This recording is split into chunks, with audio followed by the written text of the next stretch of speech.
Well, thank you very much. It's an honor to have President Zelensky of Ukraine, and we've been working very hard, very close. So we've actually known each other for a long time. We've been dealing with each other for a long time, and very well. We had a little negotiation spat, but that worked out great. I think for both countries, I think for the world, actually, beyond both countries. And we have something that is a very fair deal.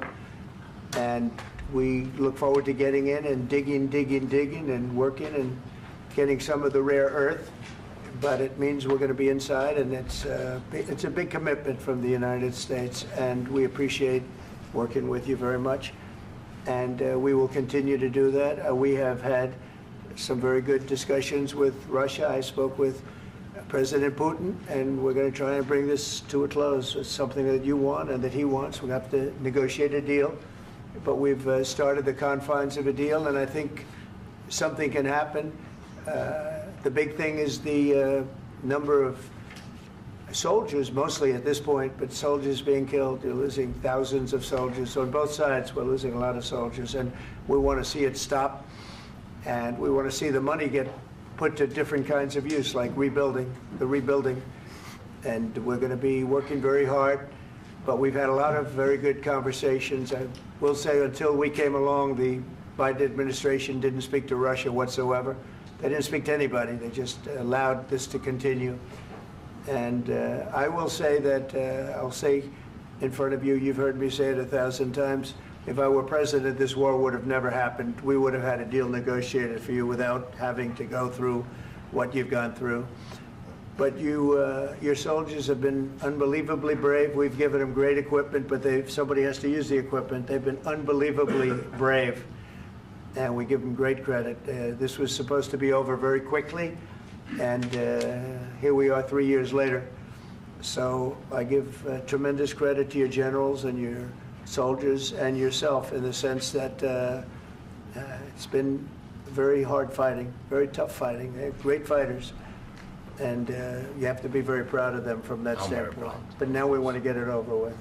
It's enough, right? We want to get it over with. So it's an honor to have you here. Thank you very much for coming. We're going to sign the agreement at the conference in the East Room in a little while, right after lunch.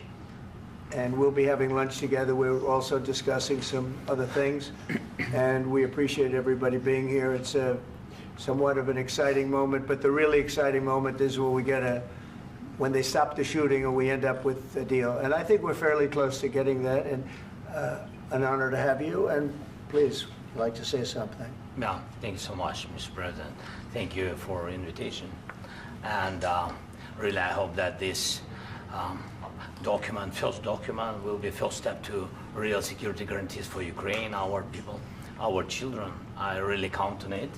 And of course, we count that America will not stop support. Really, for us, it's very important to support and to continue it. I want to discuss it with details further during our conversation, and of course, the infrastructure or security guarantees. Because for today, I understand what Europe is ready to do. And of course, I want to discuss with you what United States will be ready to do. And I really count on your strong position to stop Putin. And you said that enough with the war. I think that is very important, Ben, to say these words to Putin at the very beginning of war, because he is a killer and terrorist. But I hope that together we can stop him. But for us, it's very important to, to save our country, our values, our freedom and democracy, and of course, no compromises with the killer about our territories. But it will be later. And of course, what I wanted, we spoke about it by phone with you, about the drones production. We have very good drones production. I think the best one in the world for today because of the war. Yes, and of course, we need very much the air defense. You have the best air defense in the world, and really you helped us under attacks of Russians. And I want to speak how we can exchange the licenses. We're open to share the licenses of all our drones with you, of course, with the United States. And we need licenses for quick production of air defense. Even after the war, we need our nation to be calm, that we are secure. So that's why we need this air shield. And of course, about this I want to speak about the contingents. I think that France and UK already spoke to you, and we know that Europe is ready, but without the United States, they will not be ready to be as strong as we need. And the last point, last not least, about exchange, about our people and children. And you know that these crazy Russians, that they stolen 20,000 of children, Ukrainian children. They changed their names, they changed their, their families, relatives, and now they're in Russia. We want to bring them back, and really, it's a big dream, task, and goal for me, and our warriors. By the way, Mr. President, we exchanged, released more than 4,000 warriors from Russian prison, but there are thousands more in the prison. I wanted to share with you some images. How it's I've just can I now? Yeah, please. Some minutes, 1 minute. Just you to understand in what circumstances, in what situation they are, and what the attitude of Russia to our prisons. That guys, just you before and after. And you see before and after, just you to understand. Now thousands of such guys, ladies and men, there, and that, so they don't eat, they beat them, and they, they do a lot of, bad things. So out of, even during the war, there are rules. Everybody knows there are rules during the war. So these guys, they don't have any rules. You see that 50, 60 kilograms left, and a lot of such things. And I didn't want to show you what the changes with images of children, because I will just share with you. And I mean, it's looking tragic. Yeah, that's tough stuff. I wanted very much to give you, and you see. Yeah. This is pastor, by the way. They stolen pastors because it's not Russian church. They stolen pastors and moved pastors to the prison. At the end of last year, we brought 3 pastors, and we could exchange them. And this is pastor, you see. Yeah, that's tough. Yeah. So I mean, this I wanted to show you, and this. So thank you very much. We want to get that ended, right? Yeah. Of course. We And want. I think we will. And We have to, of course. do you have any questions, please? Mr. President. Thank you, Mr. President. With how much money is the U.S. going to put into the fund that is being created today, and how does this provide long-term security for Ukraine? Well, we don't know exactly how much, because we're going to be putting some money in a fund that we're going to get from the raw earth that we're going to be taking and sharing in terms of revenue. So it's going to be a lot of money will be made from the sale and from the use of raw earth. And as you know, our country doesn't have much raw earth. We have a lot of oil and gas, but we don't have a lot of the raw earth. And what we do have is protected by the environmentalists, but that can be unprotected, but still it's not very much.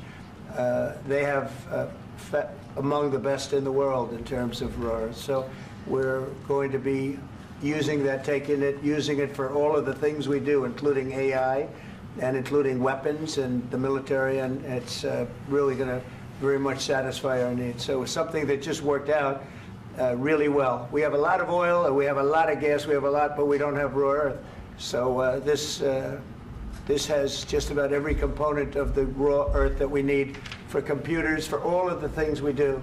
This puts us in great shape. And long-term security for Ukraine, how does this provide it? I think they're going to have great luck. I think once we make the agreement, that's going to be 95% of it. They're not going to go back to fighting. I've spoken with President Putin, and I feel very strong. I've known him for a long time, and I feel very strongly that they're very serious about it. And we'll make a deal. And when the deal is made, I don't think, we talk about security. Everyone's talking about the other day, all they talked about was security. I said, let me make the deal first. I have to make the deal first. I don't worry about security right now. We have to have a deal, because right now, last week, 2,000 soldiers died on both sides. 2,000. And they're losing 1,000, 2,000, 3,000 a week. So as we sit here and we talk, people are getting shot and dying on the battlefield. And, they're not American soldiers, but they're Russian soldiers and they're Ukrainian soldiers, and we want to be able to stop it. And we want to be able also to spend money on other things. We don't want to, this is a tremendous amount of money. And what the Biden administration did was terrible. They were giving money, but he had no security on the money. Europe, as you know, gave much less money, but they had security. It was in the form of a loan.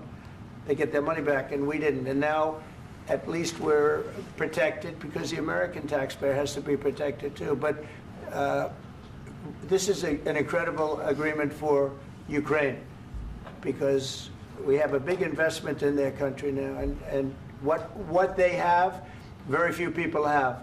And we're able to really go forward with very, very high-tech things and many other things, including weaponry that we're going to use in many locations, but that we need for our country. Mr. President, This allows us to do that.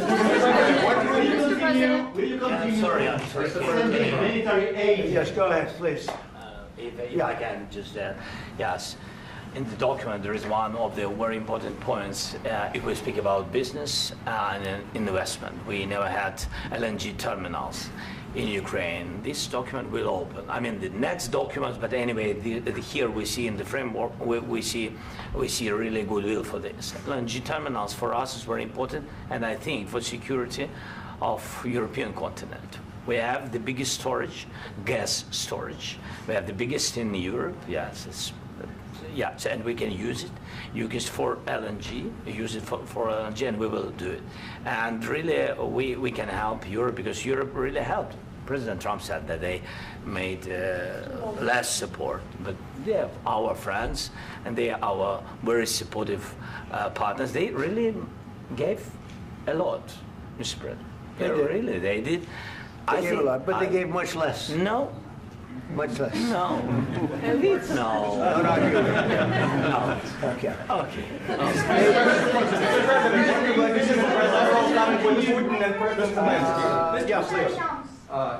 Mr. President Trump, you have repeatedly called the deal with Ukraine as a historical one. And as a President of the United States, you make historical decisions in other issues which affect America and other world. So what place in the world history do you want to take? And do you associate yourself with any famous historical figures? Yeah, I'd say George Washington, Abraham Lincoln. I would say I'm far superior to George Washington and Abraham Lincoln. Now, you know I'm only kidding, right? Because when I say that, the fake news is going to go wild. They're going to say he considers himself to be better than Washington. But you never know. You never know. I don't compare myself to anybody. I'm here to do a job.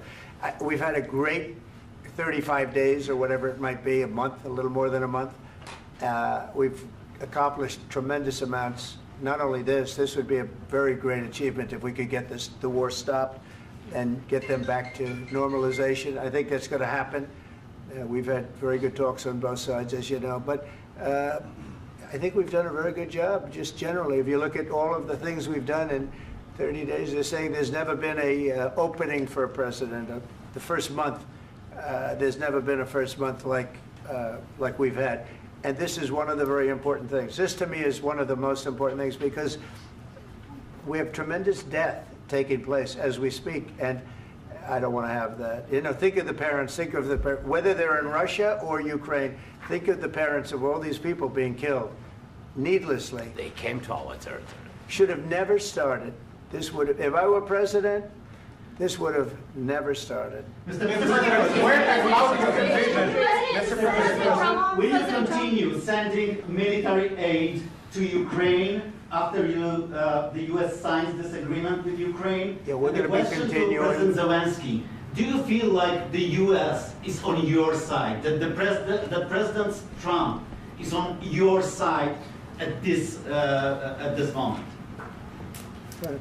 What do you think? He wants to know, do you think that, sort of a stupid question. I guess we wouldn't be here if I wasn't. I think that the United States on our side from the very beginning of occupation, and I think that President Trump on our side, and of course, I'm sure that the United States President will not stop support. This is crucial for us. It's important for us. Yes. And Putin, the president speaks about the people and the soldiers which are dying, but they came to our territory, they came to our land. They began this war, and they have to stop. And I think this is the question, with really the most important question. Can President Trump, I hope yes, with some other allies, to stop Putin, withdraw these enemies, our enemy, withdraw these troops from our land? And I think that you asked about the history, I think that if President, or when, he will stop Putin, if President Trump will bring peace to our country, I think he will be on this wall. I think. We've had very, very good talks. What about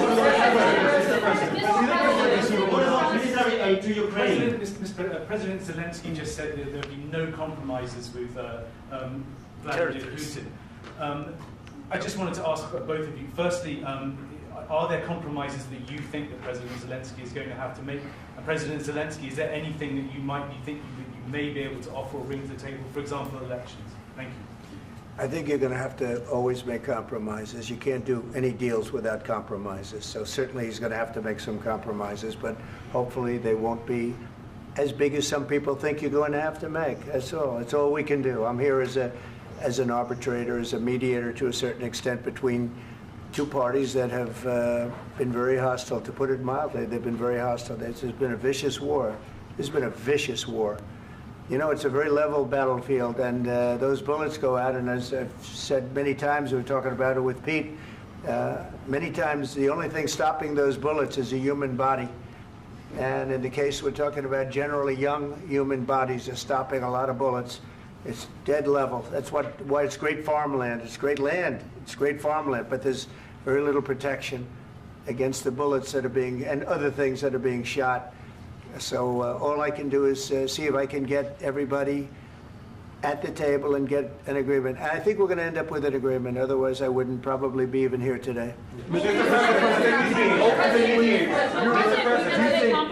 Mr. President, I've got two questions for you. You think ultimately your legacy will be the peacemaker and not the president that led this country into another war and ended foreign wars? And I've got a question. I hope it will. I mean, I hope I'm going to be remembered as a peacemaker. This would be a great thing if we could do this. I'm doing this to save lives more than anything else. Second is to save a lot of money, but I consider that to be far less important. So I hope I'm going to, thank you, Brian, for that question. It was a nice question. I hope I'll be known and recognized as a peacemaker. This would be a great thing to solve. This is a very dangerous situation. You know, this could lead to a third world war. This was headed in the wrong direction. If this election were lost, if we didn't win this election, and by the way, we won it by a lot. That was a mandate. We won every swing state. We won the popular vote by millions and millions of votes. We won everything. The districts, you look at the areas of red, take a look at a map. This was a big mandate, and this was one of the things. I said, we're going to get this thing settled. If we didn't win, I think this could have very well ended up in a third world war, and that would not have been a good situation. What was your second question? And my second question for President Zelensky, why don't you wear a suit? You're at the highest, why don't you wear a suit? You're at the highest level in this country's office, and you refuse to wear a suit. Just want to see if do you own a suit? Yeah, problems. A lot of Americans have problems with you not respecting the dignity of this office. I will wear a costume after this war will finish. Okay. Yes, maybe one. Maybe something like this? Something like yours. Yes. That'd be great. Maybe something better. I don't know. We will see. Maybe something cheaper than. Yeah. Thank you. Thank you. President Trump. Thank you, President Trump. You said yesterday that you have. Are you going to send more arms to Ukraine in case there's no peace? Yeah, we're going to have arms to Ukraine, yeah, sure. Hopefully I won't have to send very much, because hopefully we're going to have it finished. We're looking forward to finishing this quickly. We're not looking forward to sending a lot of arms. We're looking forward to getting the war finished so we can do other things. But we very much appreciate the agreement, because we needed what they had, and we're treating, you know, our country is now treated fairly. Biden didn't do that. He didn't know what the hell he was doing. This should have never happened. This should have never started. But you know, sure, the answer is yes, but hopefully we won't have to send much, because I'm looking forward to getting it done quickly, very quickly. Does that mean you'll provide security guarantees, Mr. President? I don't want to talk about security yet, because I want to get the deal done. You know, you fall into the same trap like everybody else. A million times you say it over and over. I want to get the deal done. Security is so easy. That's about 2% of the problem. I'm not worried about security. I'm worried about getting the deal done. The security is the easy part. Security is very nice. Everybody stopped shooting. And now will Europe put people there? I know France is going to. I know the UK is going to. I know other countries are going to, and they happen to be right next door. We haven't committed, but we could conceivably. You know, we have security in a different form. We'll have workers there digging, taking the raw earth so that we can create a lot of great product in this country. So in that sense, you have something, but we haven't determined that yet. I will say, in speaking to France and in speaking to, and they were here, as you know, last week and just the other day, they have committed to a lot of security. I don't think you're going to need much security. I think once this deal gets done, it's over. Russia's not going to want to go back, and nobody's going to want to go back. When this deal ends, I really believe this deal is going to be over. Question? Yeah, please go ahead. Thank you. Go ahead. Thank you, sir. Yeah. Mr. President, thank you. You had both Macron and Keir Starmer at the White House this past week, both of whom praised your courage and conviction to lead the pathway towards peace. Yes. Part of that involved, though, re-engaging Russia in diplomatic relations, something that previous leaders lacked the conviction to do so. What gave you the moral courage and conviction to step forward and lead that? Well, I love this guy. Who are you with? One American News, sir. Well, that's why I like him. One American News does a great job. I like the question. I think it's a very good question. It's a pathway to peace. It's a pathway to getting something solved. And I feel that as the head of this country, I have an obligation to do that. Plus, you know, we're very much involved. We got involved. It's too bad we got involved, because there should have been no involvement, because there should have been no war. And there shouldn't have been October 7th. That would have never happened. As you know, Iran was broke. They had no money to give to Hezbollah. They had no money to give to Hamas. They were stone cold broke. And then under Biden, they became rich as hell.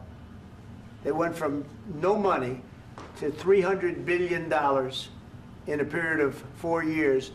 And they gave a lot of that money away, and you see what happened. And that's a real mess also that we hope to be able to solve. But no, I appreciate your question very much. It's just, I feel I have an obligation to try and do something to stop the death. If I can answer, yes, if I can answer, Please, sorry, go ahead. please. And I do like your clothing, by the way. Yeah, really? Even though I think he's a great guy, by the way. But I don't know if you two like each other. But you know what? I think he's dressed. I like this guy. I think he's dressed beautifully. So I have more serious things than answer on such Yeah, question. sure, I will answer on more That's serious a good question if statement. I can. That's good. Yeah. So please, about security guarantees and about just ceasefire. We can't just speak about ceasefire and speak and speak. It will not work. Just ceasefire will never work, because I'm like the president. I have this experience, and not only me. Ukraine before my presidency, from the 2014, Putin broken 25 times. 25 times he broken his own signature. 25 times he broken ceasefire. But he never broke to me. He never broke to me. No, you were the president. You were the president during. He never broke to me. In 2016, you've been the president, Mr. President. You've been the president, but he had, of course, not with you, but he had during those periods. He had conversations with our side, and we had Normandy format. You know, the France, Germany, Ukraine, and Russia, and he broken 25 times. That's why we will never accept just ceasefire. It will not work without security guarantees. Security guarantees, maybe President is right about this document and other, but this document is not enough. Strong army is enough, because his soldiers afraid, Putin's soldiers afraid of our soldiers when we're strong enough. If we are not strong enough, if we are empty, if our storage is empty, we can't defend our land. Today, you know, he knows that we have all the world knows that we have meeting, yes? Why he's using ballistic? Putin today using ballistic on our hospitals, schools, and etc. Ballistic. So he knows that we are here and that President Trump is really have goodwill to stop this war. And you hear now the president. So why he's using? So he doesn't want to stop. He doesn't want. But I hope that we will do it. Really, we'll do it. Security. When we speak about security guarantees, when the Europeans are ready for contingents, they need USA backstop. If there will not be United States, we will not never have any contingents, strong contingents from the Europeans, because they don't want to divide alliance connection between the United States as the main and strongest ally and Europeans. And this is crucial, this is important. That's what we want to speak about very much. This is very important. And air defense. So air defense, really, we have big deficit with all these systems, and we need to provide this. We need it very much. Otherwise, Putin will never stop, and will go further and further. He doesn't want. He hates us. You know, it's not about me. He hates Ukrainians. He thinks that we are not a nation. He thinks, and he shared these thoughts. I think maybe with your team also. I don't know, but with all the Europeans, in media, officially and not, he always said that there is no such country, such nation, such language, and such life like Ukrainian. No, he really doesn't respect all the Ukrainians, and he wants to destroy us. And you are right, Mr. President, that's 2%. This document, maybe other documents, it's a very good start, very good, but it will not enough to stop this person. Should Russia pay to rebuild Ukraine? Mr. President, after these Should Russia pay to rebuild Ukraine? They have to pay. This question. This is the rule. This is the rule of the war. This is the rule of the war. During all the centuries, all the history, this is the rule of the war. Who began, those pay. Do you agree? This is the rule. Putin began this war. He has to pay all money for innovation. He has to pay. Of course, some Russian assets, what we have in Europe, about 300 billion, we can use them. We can use for innovation and buy military support from the United States also. We can do it, but it's not enough. It's not enough. President, under these circumstances, do you envision a trilateral summit with Putin and President Zelensky? Wait 1 second. I asked this question that you didn't like because I wanted to know if you want to position yourself in the middle between Russia and Yes. Ukraine, or on the Ukraine side. No, I'm in the middle. I want to solve this thing. I'm for both. I want to get it solved. And it's wonderful to speak badly about somebody else, but I want to get it solved. If we can solve it, great. If we can't solve it, they're going to have to fight it out, and who knows what's going to happen. But I want to see it get solved. May I follow up? One more question about U.S. troops in Europe. After Russian invasion of Ukraine, your predecessor sent additional troops to Eastern Europe, including Poland, my country. Yeah. Are you committed to keeping these troops on the eastern flank of NATO in the future? I'm very committed to Poland. I think Poland has really stepped up and done a great job for NATO. They, as you know, they paid more than they had to. They are one of the finest groups of people I've ever known. I'm very committed to Poland. What about Baltics? Poland's in a tough neighborhood, you know. What about the Baltics?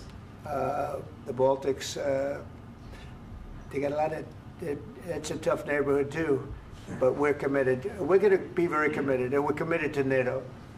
But NATO has to step up, and the Europeans have to step up more than they have. And I want to see them equalize, because they are in for far less than we're in, and they should be at least equal. You understand that? Why is the United States, we have an ocean in between, why is the United States in for so much more money and other things as Europe? With that being said, and as you said, they've also been obviously very helpful, but we have put in far more than they have, and I think they should equalize. Mr. President, Please, go ahead. ask you about the agreement again today. What changed between the first time that Secretary Bessent gave President Zelensky the agreement and today for the signing? We made a deal. So What was the I'm just, deciding factor? I'm a business person. We made a deal. That's what changed. Along with minerals. I didn't think we were going to make a deal, and We ended up making the deal, so that changed. Mr. President, what and how do you envision a trilateral summit with President Zelensky and Putin? I don't know, under but these well, they circumstances? don't like each other, I can tell you that. Okay? They do not like each other. This is not a love match, and it's unfortunate. That's why you're in this situation.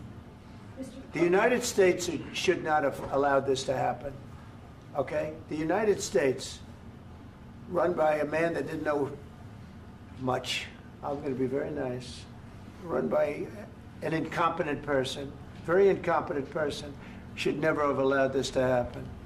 I've stopped wars. I've stopped many wars. My people will tell you, I stopped wars that nobody ever heard about. I stopped wars before they ever started. You can look at some of, I could give you a lot of nations that would tell you right now they were probably going to war. I could tell you right now there's a nation thinking about going to war on something that nobody in this room has ever even heard about. Two smaller nations, but big, still big. And I think I've stopped it. But this should have never happened. Mr. President, Sorry, just a second. About any negotiations. First of all, I want really to tell you, and I think that everybody understands that Ukraine, more than Ukrainians, nobody wants to stop this war. But at the future, any negotiations, it's understandable that two sides of the war, not Russia and the United States, because this is not the war between Russia and the United States. This is war of Russia against Ukraine and Ukrainian people. So these two sides will be at the anyway will be at the negotiation table. Then of course United States, like the strongest partner of the Ukraine, and of course Europe. I think Europe is very important. I want to speak about it with the president. Yes, Europe is very important for us because we really defend Europe for today. All Europeans really recognize that we are defending line, and they have real life, and our people are dying. That's why they helped us. And also, it's about the NATO. Yes, between, like the president said, you have big, nice ocean. Yes, between us. But if we will not stay, Russia will go further to Baltics and to Poland, by the way. But first to the Baltics. It's understandable for them because they've been in the USSR. You know, they've been one of the republics of the USSR, and Putin wants to bring them back to his empire. It's a fact. And when he will go there, if we will not stay, you will fight. Your American soldiers, it doesn't matter, do you have ocean or not, your soldiers will fight. Mr. President, would you be willing to visit Ukraine, maybe Kyiv or Odessa, which is known to be at the riviera of the Black Sea? It was my question. I'm sorry.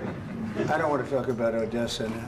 Let's not talk about Odessa. I want to talk about making a deal, getting peace. We don't have to talk about Odessa, but a lot of cities have been destroyed. A lot of cities that are not recognizable. There's not a building standing. No. And a lot of things have Mr. President, you have to come and to look. No. We have very good cities. Yes, a lot of things have been destroyed, but mostly cities alive, and people work, and children go to school. Sometimes it's very difficult. Sometimes closer to front line, children have to go to underground schools or online, but we live. Ukraine is fighting, and Ukraine lives. This is very important. And maybe it's Putin is sharing this information that he destroyed us. No, he lost 700,000 people, 700,000 soldiers. He lost everything. Yes. So. Mr. President, one more. I mentioned Poland. Please, go ahead. When did you last speak with President Putin, and what did he say that? A couple of days ago. And what did he tell you that gave you the assurance that he wanted peace? Well, that's what I do. My whole life is deals. I know pretty good. And I've known him for a long time. I've dealt with him for a long time. He had to suffer through the Russia hoax. You know, Russia was a hoax. It was all Biden. It was nothing to do with him. So he had to suffer through that, and he was able to do that. I think that he wants to make a deal, and he'd like to see it end.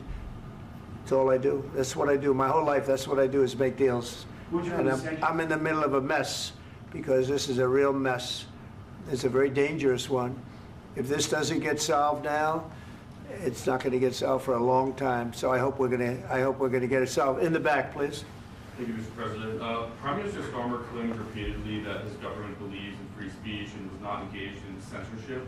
But his country's government arrests people for memes and thought crimes, and even more worrisome is pressuring American companies to censor Americans on its behalf. How can he be a reliable, trustworthy partner when he says things that are demonstrably false on such an important topic? Well, we actually spoke to him about that yesterday, and we thought they took it very, very much too far. JD was very strong on it. So was I. So was Marco. And we've been speaking to him about it. Marco, would you like to say something about that? Yeah, we have concerns, obviously, with the conduct of those, particularly as it impacts Americans. And there's real concern that American speech, which is online, could fall into the hands of British or any country's jurisdiction. And so this is a point the Vice President made at Munich, and I think it's a very compelling one, that what unites us with Europe, as much as anything else, is these shared values, and one of them being free speech. And so if Americans are threatened by it, we're going to need to take action in that regard. Mr. President. It's actually a very important question. We spoke about this in detail with the Prime Minister, the Foreign Secretary, and others at lunch yesterday. And I know that Secretary of Commerce Lutnick followed up in private meetings last night. This is really important. We believe Americans have the right to speak their mind, even if we in this room disagree with them. They have the right to speak their mind in the public square, which is often online these days. And we're going to defend that right as it pertains to American companies and American citizens vigorously if we have to. I do think that under the President's leadership, we're going to find common ground with our friends in the UK on this question, but it remains to be seen. The principle that will guide us is we believe in free speech in this country, and we'll fight for it for American citizens. Mr. President, on the deal, is there any other oil and gas component to the deal? Is it all critical? A little bit. We'll see. On LNG? But we're not really looking for that so much. We got a lot. We have more than anybody in the world, by far. So no, we're not talking about it too much, but a little bit. I think it affects also, but for the most part, no. And sir, is there any agreement from Ukraine to purchase U.S. LNG as part of the deal, or is that on the table at all? No, we don't need that. Mr. President, I just wanted to ask you about, you just mentioned that you'd spoken to Vladimir Putin a couple of days ago. Just to be clear, that's a new call, not the one that you... I've spoken to him on numerous occasions. Okay, and how was the latest call? What did you discuss? How did it go? Are you serious with that question? I am. I'd love to know. It went well. I think we're going to have a deal. On the minerals deal, Mr. President, some of those minerals are in the east of Ukraine, not far from the front lines and in areas that Russia has occupied. Will you direct President Putin to withdraw his forces from those areas if there's U.S. interest? Well, we'll take a look at the time. We have a lot of area. It's a very big area we're talking about, so we'll take a look. I'll study that and I'll see. And who would protect those minerals if they are U.S. interests? Would that be Ukrainian forces? They'll be protected. The agreement will protect them. U.S. The agreement, yeah, we're signing an agreement. Right, but what if Russia tries to invade or there's Russian aggression in their spots? I just told you, I don't think that's going to happen. And if that were going to happen, I wouldn't make a deal. If I thought that was going to happen, I wouldn't make a deal. Some people may wonder why... You know, they ought to focus on CNN on survival, not asking me these ridiculous questions. Focus on surviving, because CNN's got such low ratings, I don't think they're going to survive. Let's go. Please, go. Since I already mentioned Poland. Poland was under Russian control for decades after the Second World War. When I was a kid, I looked at the United States not only as a most powerful country, richest country in the world, the country that has great music, great movies, great muscle cars, but also as a force for good. And now I'm talking with my friends in Poland, and they are worried that you align yourself too much with Putin. What's your message for them? Well, if I didn't align myself with both of them, you'd never have a deal. You want me to say really terrible things about Putin and then say, "Hi, Vladimir, how are we doing on the deal?" That doesn't work that way. I'm not aligned with Putin. I'm not aligned with anybody. I'm aligned with the United States of America and for the good of the world. I'm aligned with the world. And I want to get this thing over with. You see the hatred he's got for Putin. It's very tough for me to make a deal with that kind of hate. He's got tremendous hatred. And I understand that, but I can tell you the other side isn't exactly in love with, him either. So it's not a question of alignment. I'm aligned with the world. I want to get the thing set. I'm aligned with Europe. I want to see if we can get this thing done. You want me to be tough? I could be tougher than any human being you've ever seen. I'd be so tough. But you're never going to get a deal that way, so that's the way it goes. All right, one more question. Hey, I will respond to this. So look, for 4 years in the United States of America, we had a president who stood up at press conferences and talked tough about Vladimir Putin, and then Putin invaded Ukraine and destroyed a significant chunk of the country. The path to peace and the path to prosperity is maybe engaging in diplomacy. We tried the pathway of Joe Biden of thumping our chest and pretending that the President of the United States' words mattered more than the President of the United States' actions. What makes America a good country is America engaging in diplomacy. That's what President Trump is doing. Can I ask you? Sure. Yeah? Yeah. Okay. So he occupied it, our parts, big parts of Ukraine, part of East and Crimea. So he occupied it on 2014. So during a lot of years, so I'm not speaking about just Biden, but those time was Obama, then President Obama, then President Trump, then President Biden, now President Trump, and God bless, now President Trump will stop him. But during 2014, nobody stopped him. He just occupied and took. He killed people. You know what the contact line? 2015.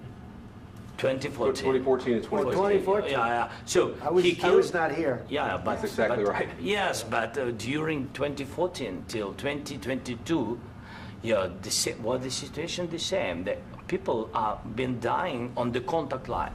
Nobody stopped him. You know that we had conversations with him, a lot of conversation, my bilateral conversation, and we signed with him, me, like a new president. In 2019, I signed with him the deal. I signed with him, Macron and Merkel, we signed ceasefire.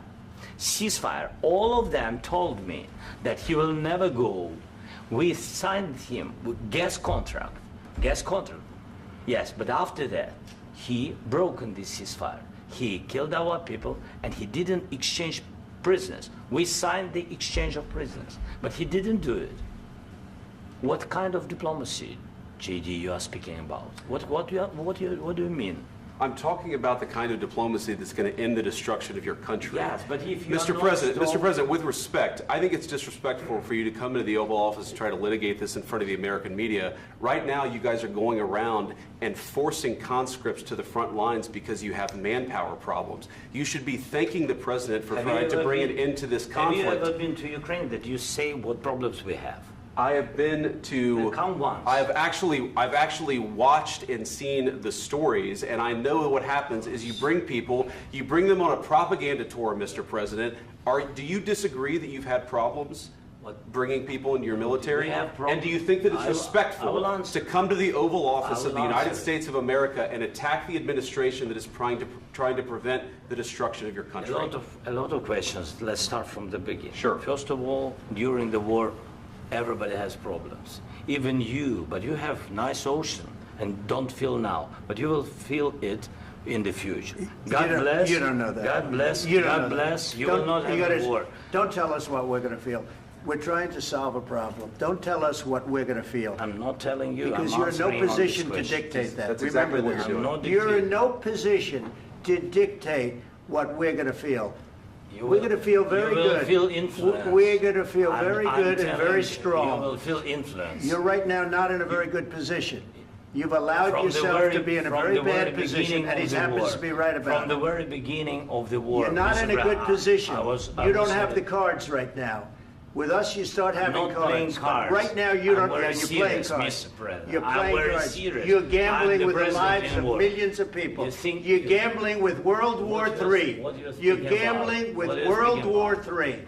And what you're doing is very disrespectful to the country, this country. That's back to you. Far more than a lot of people said they should have. Have you said thank you once? This a entire lot of meeting? times. No, in this Even entire meeting, today. have you said thank Even you? today. You went to Pennsylvania and campaigned for the opposition in October. Offer some words of appreciation for the United States of America and the president who's trying to save your country. Please, you think that if you will speak very loudly about the war, you can... He's not speaking loudly. He's not speaking loudly. Your country's in big trouble. Can I Wait a answer? minute. No, Can you've I done a lot answer? of talking. Your country is in big trouble. I know. You're not I winning. know. You're not winning this. You have a damn good chance of we are coming out staying, okay because of Mr. us. President, we are staying in our country, staying strong from the very beginning of the war. We've been alone, and we are thankful. I said thanks You haven't in been this alone. cabinet, You and haven't not been only alone. in this cabinet. We gave you, through I this said stupid president, $350 billion.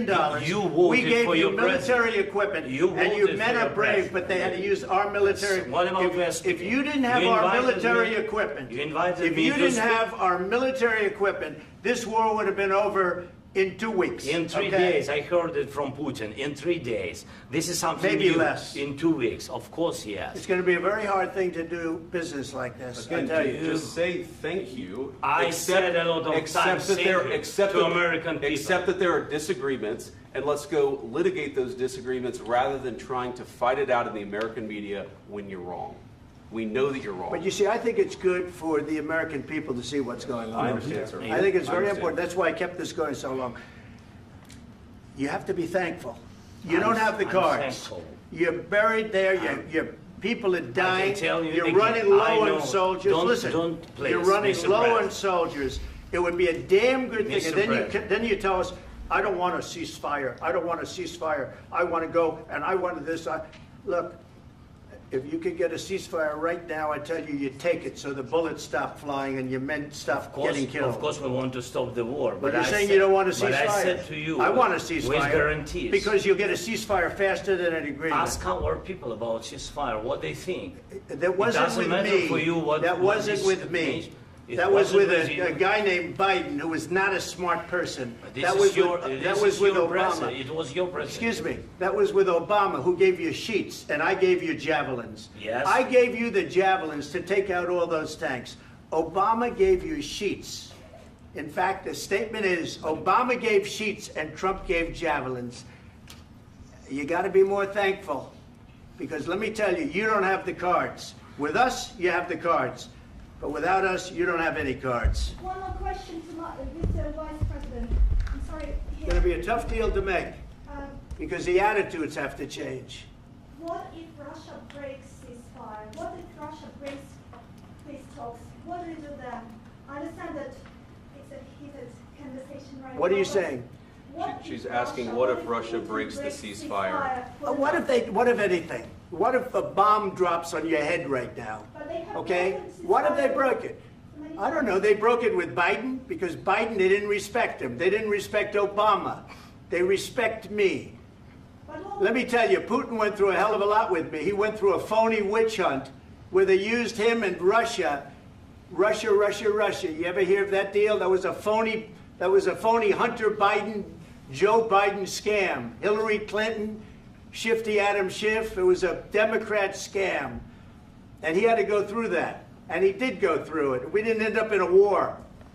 And he went through it. He was accused of all that stuff. He had nothing to do with it. It came out of Hunter Biden's bathroom. It came out of Hunter Biden's bedroom. It was disgusting.